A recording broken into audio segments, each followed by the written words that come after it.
Google is shutting down Stadia on January 18th, 2023.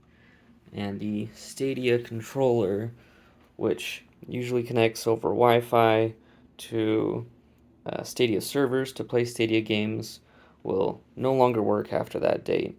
But by using this guide from YouTuber Late Stage Tech, you can connect a Stadia controller to an Android device and use it wirelessly, meaning not connected to a PC, and just having the phone connected to the controller, and you can play with that controller.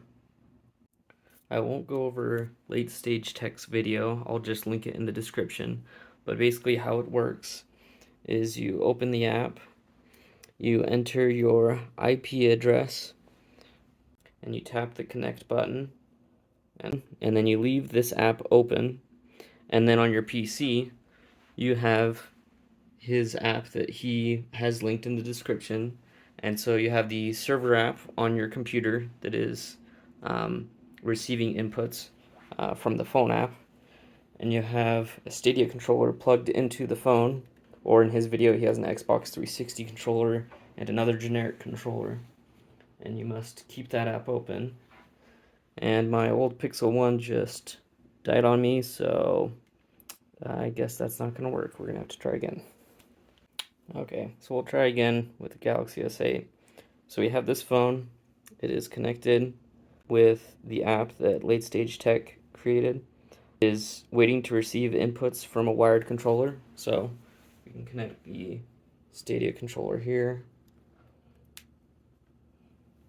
Now with the Stadia controller, if we go to a gamepad tester, we can test the gamepad inputs.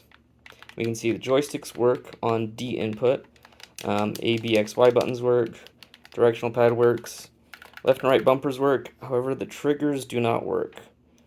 The triggers for some reason do not receive input. I can see on the phone it's pulling up the keyboard when I press the triggers, not sure why it does that. And if we switch it to X input, then the left joystick works, but the right joystick does not. The right joystick sends trigger commands, which is odd.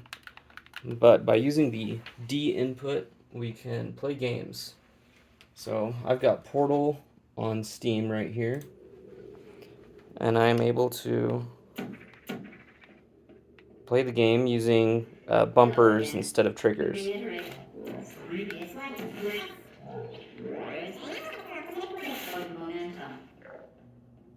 So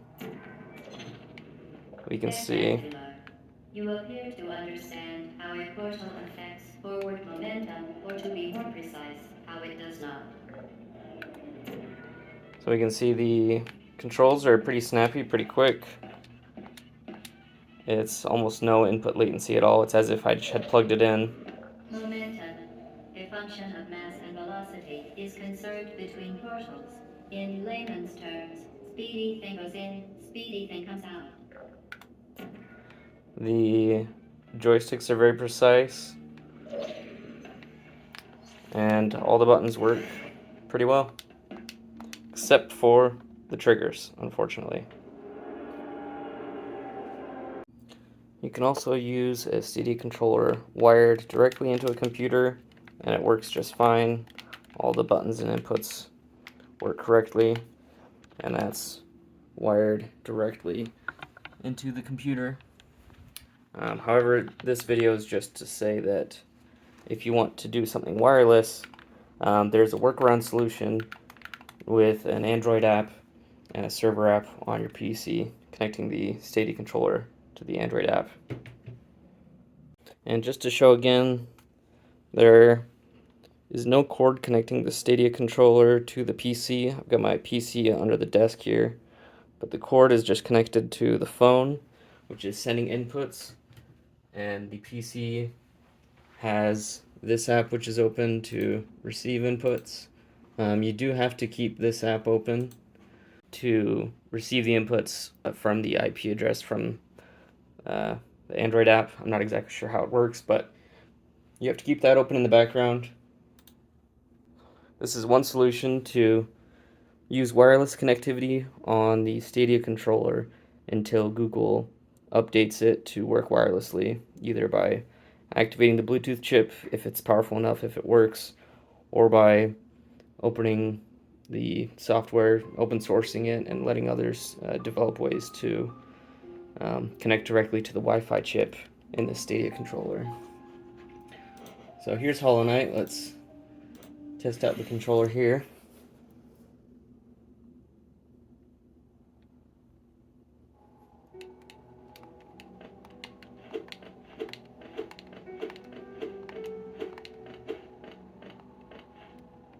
So the controller wired to the phone, sending inputs over Wi-Fi, and it's very responsive. I'm able to walk around and even pogo off these enemies. It's as if I had it plugged in. So that's one potential wireless solution in the meantime until Google open sources the software and gets us something better than this. But thanks to Late Stage Tech for their video. I'll link it in the description. And thanks for watching.